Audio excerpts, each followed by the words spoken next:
meet my bride. Let's go for a ride in my newfangled automobile. Just where we will go, nobody knows, but it's sure a great way to feel. Behind the wheel of the speed meter steel, it's my newfangled automobile.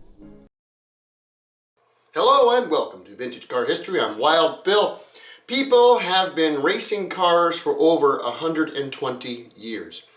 In today's world, car racing comes in many forms, from Le Mans to Formula One to drag racing to NASCAR, and the list goes on. Whatever type or size of race it is, there will be some safety features for both the participants and the spectators. The drivers will have passed certain tests or certifications, the vehicles inspected and barricades put in place. Emergency crews will be on hand in case of an accident on the track or in the stands. And it can be said that the modern format of racing safety began as a result of the 1903 Paris to Madrid race. But what was it like to drive or to watch a race before then? Let's turn back the clock and find out. The race we will be attending is the Third Coupe Internationale, also known as the 1902 Paris to Vienna race. Now, before we get to the actual race day, let's go over a bit of the background on how it all got put together. The Automobile Club of France had organized the previous year's Paris to Berlin race, in which a young boy was killed. The French government immediately passed a law banning auto racing, but with passionate lobbying, were able to get the law rescinded a few months later. They immediately chose a new race, this one from Paris to Vienna, and that it would be held from June 26th to the 28th, 1902.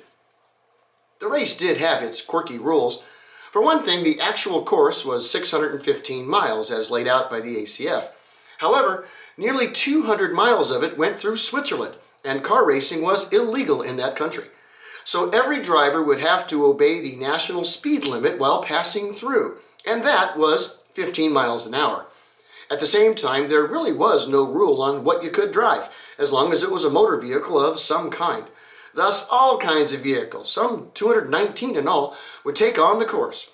Purpose-built race cars, touring cars, small cars, cycle cars, trikes, motorcycles. If it rolled and made noise, it qualified for the race. At the same time, there was a sideshow to the big show. A certain American businessman by the name of Gordon Bennett had sponsored separate series of racing competitions in Europe, this particular race being the third in an annual series. We'll hear Gordon Bennett's story another day. This particular race series was conceived as a national competition as opposed to individual. The driver that won it did so for his nation and the automobile club of said nation. And it did have separate rules for those drivers competing for this Gordon Bennett Cup. Each national auto club could select 3 of its members to compete for the cup during the overall race. Also, the winner of the cup would be determined after only about 350 miles of the race was complete, though the drivers could continue on to try to win the big race itself. There was also a restriction on the cars raced. They had to either be stock touring cars or special-built race cars, but could not weigh more than 1,000 kilograms, or about 2,250 pounds. For this race, 2 clubs each selected 3 drivers out of the hundreds available, the French and the British. Yes, some rivalries do go deep. Now, there was a lot of work to do before the big race day. First, the ACF had to get all of the various permits from the various places requiring them along the route, which was most of them. This was to ensure some modicum of safety and coordination with local authorities. Also, the ACF needed to get the word out to drivers, which was actually not extremely difficult to do. In 1902, if you owned a car in Europe, you were probably a member of the National Club. Posting letters, telegrams, and making phone calls, yes, they had phones back then, to their members would guarantee a good turnout. Of course, the general public would need to find out about this as well. To accomplish this, the national clubs involved notified the various news agencies of the planned event, who in turn began to publish stories about the planned race in papers across the world. These news articles would appear periodically in the months leading up to the race as the list of expected drivers grew. By this time in history, sanctioned car racing as a spectator sport was about 8 years old, and there was already some famous drivers. Folks would read about the race in the paper and look for their favorite driver or make of car on the list. One of the obvious problems with wanting to watch a race that goes from city to city is that there's no way to watch the whole race. You can be there at the start, the finish, or somewhere along the way. True that races like these were done in stages, this one being done in a total of 4, though one of these was through Switzerland and thus neutralizing the timekeeping. So in a sense, there would be 4 starting lines and 4 finish lines, so if you were planning to see the race, you had interesting locations to choose from. However, this particular race, the 1902 Paris to Vienna, was the first car race ever to be filmed with a movie camera to address the overall problem. Several cameras were placed at different points along the overall route to create a motion picture synopsis of the race that could be shown as a newsreel in theaters. Some of this footage survives even to this day. So, it is the pre-dawn hours of June 26, 1902 in Paris. The drivers and their mechanics, most had mechanics that rode with them, are going over their cars making sure they have everything they need. Fuel, spare parts, tools, maps, and food and drink for the journey. There are no pit crews or pit stops. Whatever you had on the car was what you had to complete the race. If the car breaks down and you can't get it back on the road with whatever you have on hand, you're done. While the drivers congregate at the starting line, flagmen are dispatched all along the route at key intersections to ensure the course is followed properly. Official timekeepers have synchronized their watches and are at their posts. Some grandstands have been erected at the starting line and they are already filling up. Vendors are selling coffee and hot food nearby. Programs have been printed and are available for purchase, and many folks buy them so they can identify by the car number who is who as they take off. Beyond the grandstands, a few constables try to keep the crowds from obstructing the road. The constables have a hard job. Many of the spectators came with bicycles, small motorbikes, and even horses to chase after the cars and try to do a bit of their own racing.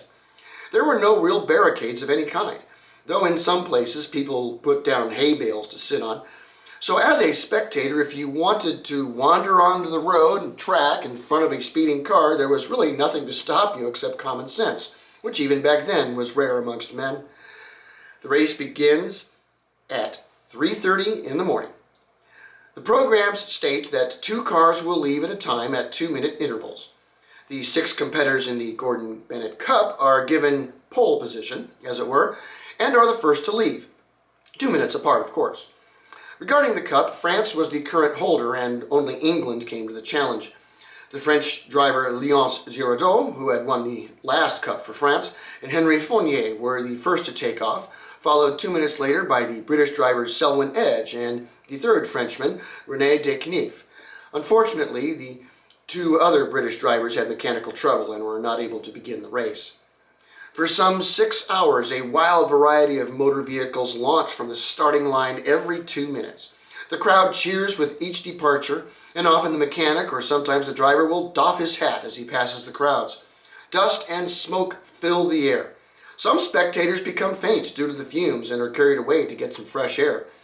As the last of the cars leave for Vienna, the road becomes full of people, some of them running or cycling after the racers.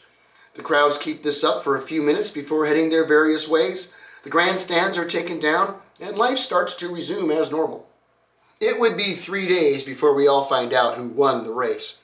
Until then, we'll go buy our local paper to find out what's happening and who's in the lead.